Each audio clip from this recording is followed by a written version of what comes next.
So team, the next exercise we're talking about is the L-sit to reverse plank rollout. So reverse plank, think of it exactly what it sounds. It's a reverse plank. So instead of being prone, which is kind of like stomach facing the ground, you're going to be supine, which is when your stomach faces the sky. You're going to still be stiff and rigid because that's the point of a plank. Like if you think of Ed, Edd and Eddy, plank was a wooden straight board. So a plank, you're going to be stiff as a board. So the goal is to do a like I said, a rollout from an L-sit into a reverse plank. So I recommend being on your hands like so. If you don't know, an L-sit is something like this, very gymnast basic oriented movement. So right now I'm in an L-sit position.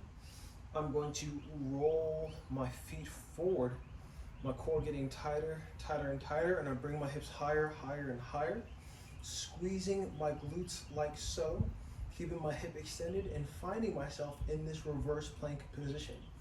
Then I'm going to start to hip flex, put my hips down, and pull the roller back into me to reacquire the L-sit position. So out, nice and tight, come back.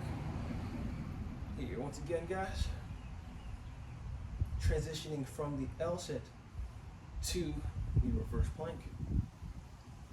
Just to show you from another angle. You gotta remember guys, the core has four muscle groups. You have your rectus abdominis, you have your transverse abdominis, you have your rectus, transverse, internal obliques, and external obliques.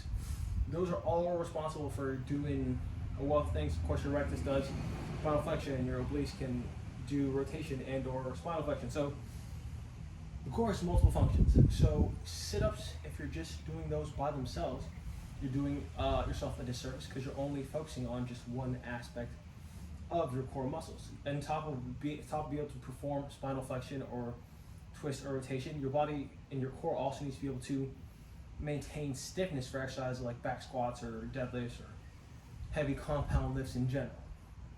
So this exercise, because it focuses on hip extension as well, going from hip flexion to hip extension, could transfer well to something like a barbell RDL, a deadlift, even a squat, because those exercises all demand that you go from hip flexion to hip extension while doing it. Like so. Yeah guys, L-sit to reverse plank rollout. Lots of fun. I really hope you enjoyed this video, found it educational. If you have questions, make sure to throw them in the comments. If you liked the video, hit that thumbs up button. And if you haven't yet, of course, subscribe to my YouTube channel.